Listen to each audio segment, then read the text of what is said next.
I think that I would have jumped up and gone back to work a lot more quickly if I had listened to myself talking to myself, because that is just, I think a lot of people, a lot of women who work, your natural inclination is to get back to it, and you feel like you're missing so much. But I think it is important to listen to your body. I probably even went in a couple days before my body said I should have, and I ended up going in, sitting there for a couple of hours and just sweating and just not feeling good, and so I left. And I think in some ways that was probably not great for the people that I worked for too, to see me that way. So I think it is important for you to take the time to really listen to yourself and take some time to get up and walk around the house for a while and just see how you feel before you go back into work. At the time, was the president and COO of a technology company, and I worked more than full-time.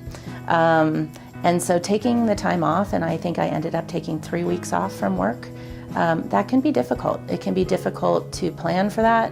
It can be difficult to not just want to jump up and go back to work or check your email every 5 seconds.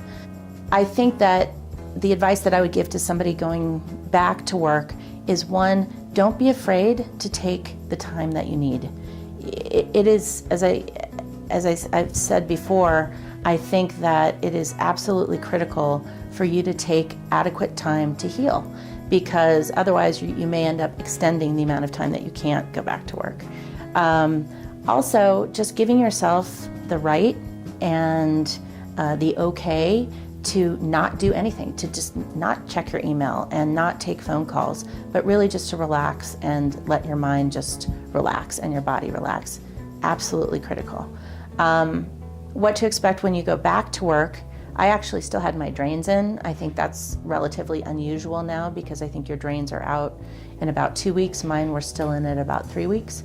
So I had them in at work. I had prepared everyone before my surgery to let them know what I was doing and what to expect when I came back in, that I wouldn't be very mobile, I had to sit at my desk, and that it might look kind of funny underneath my jacket that I might have some drains in. So I think it's important to, the same way that you prepare your family, to sort of prepare your work family for what to expect when you go back, because you won't be as active as you were before, at least not right away.